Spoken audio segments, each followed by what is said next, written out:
UP से राहुल गांधी की उम्मीदवारी पर सस्पेंस खत्म। रायबरेली लोकसभा सीट से चुनाव लड़ेंगे राहुल गांधी, कांग्रेस ने जारी की लिस्ट।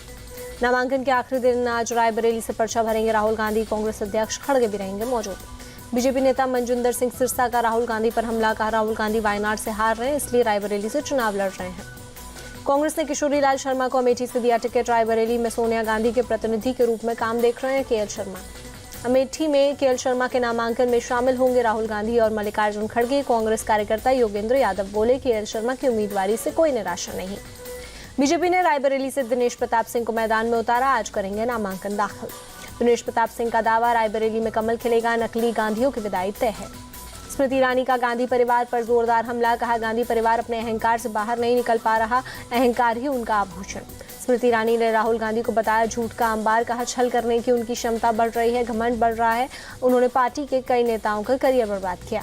कैसरगंज से टिकट मिलने के बाद करण भूषण ने अयोध्या के हनुमानगढ़ी मंदिर में की पूजा, बीजेपी का जताया आभार। बेटे करण को टिकट देने पर बृजभूषण शरण ने पार्टी का जताया शुक्रिया, कहा पूरे क्षेत्र में खुशी का माहौल। करण भूषण सिंह को टिकट मिलने पर पहलवान साक्षी मलिक ने जताई नाराजगी, कहा बेटा डमी, सत्ता बृजभूषण के पास ही रहेगी। लोकसभा चुनाव में पाकिस्तान की एंट्री, पीएम मोदी का कांग्रेस पर हमला, कहा शहजादे को प्रधानमंत्री बनाने के लिए उतावला है पाकिस्तान। पीएम के बयान पर फवाद चौधरी ने किया पोस्ट, कहा लगता है मोदी जी मेरे बयान से सच में अपसेट हैं। फवाद चौधरी का बयान भी आया सामने, उन्होंने कहा मोदी सरकार की पॉलिसीज पसंद नहीं इसलिए राहुल गांधी को करना चाहिए सपोर्ट। पीएम के बयान पर अशोक गहलोत का पलटवार, कहा पाकिस्तान की बात कर चुनाव जीतना चाहती है बीजेपी, लेकिन जनता झांसे में नहीं आएगी।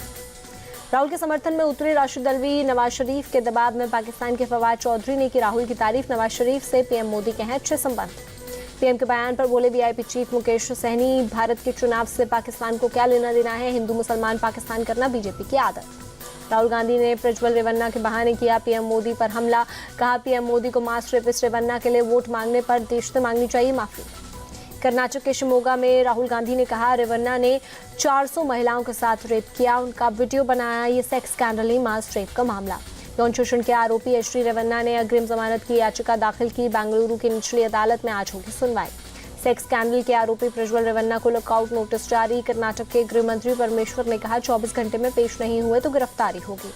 जर्मनी जाने के लिए प्रज्वल रेवन्ना ने ना तो पॉलिटिकल क्लियरेंस मांगी और ना ही हमने दी विदेश मंत्रालय के प्रवक्ता का बयान। पीएम नरेंद्र मोदी गुरुवार को पहुंचे जामनगर, जाम साहिब श्री शत्रु शल्य सिंह जी से किए मुलाकात, पैर छूकर लिया आशीर्वाद, जाम साहिब भी पीएम का किए स्वागत। पीएम मोदी ने मुलाकात के बाद सोशल मीडिया पर किया शेयर, लिखा उनके साथ अद्भुत बातचीत हुई, उनसे मिलना हमेशा सुखद होता है, उनकी गर्मजोशी और बुद्धिमत्ता अनुकरणीय है।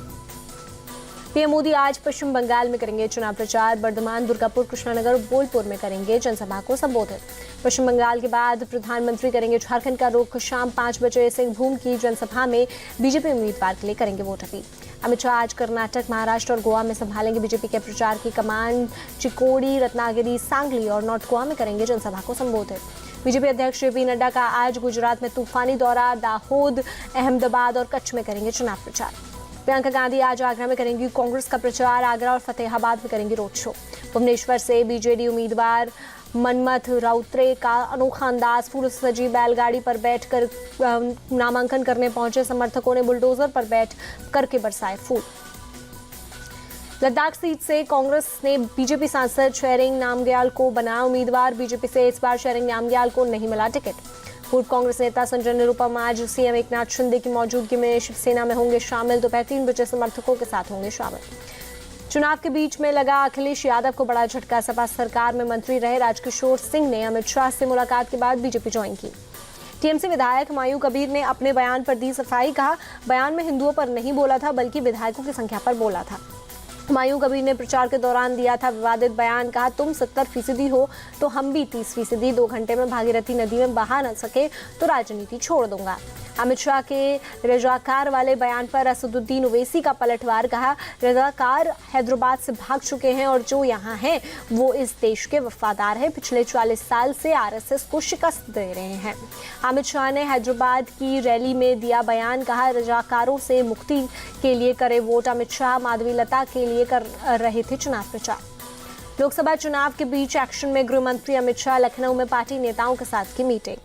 अमित शाह की मीटिंग में सीएम योगी आदित्यनाथ और डिप्टी सीएम ब्रजेश पाठक मौजूद। संगठनात्मक स्तर पर हुई बातचीत। यूपी के डिप्टी सीएम केशव प्रसाद मौर्य का बयान एक ही दिशा है कि लक्ष्य यूपी की 80 सीटें जीतनी है। दिल्ली के सीएम अरविंद केजरीवाल की याचिका पर आज सुप्रीम कोर्ट में अहम सुनवाई। ईडी को आज केजरीवाल की गिरफ्तारी पर सुप्रीम कोर्ट के सवालों का देना है जवाब।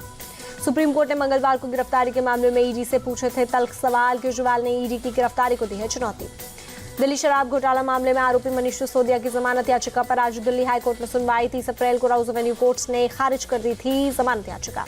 यूपी के संभल में रोडवेज बस ने कार को मारी टक्कर। हादसे में 4 लोगों की मौत, 2 घायल। दिल्ली के मदनपुर खादर इलाके में झुग्गियों में लगी आग। 50 से अधिक झुग्गियां जलकर खाक। आग से किसी की जान को नुकसान नहीं। लोकसभा चुनाव के बीच पश्चिम बंगाल पुलिस को मिली बड़ी सफलता। सीतलकुची इलाके में 22 जिंदा बम बरामद। पश्चिम बंगाल के हावड़ा में बांखड़ा पंचायत ऑफिस में अज्ञात हमलावरों ने की फायरिंग। 2 लोग घायल। नकाबपोश बदमाशों ने घटना को दिया अंजाम।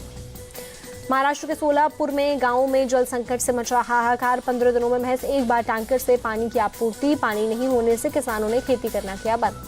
असम के दीमा हसाओ इलाके में भारी बारिश के बाद बाढ़ और लैंडस्लाइड से बड़ी परेशानी। कई इलाकों में भरा पानी। रेलवे ट्रैक पर बाधित।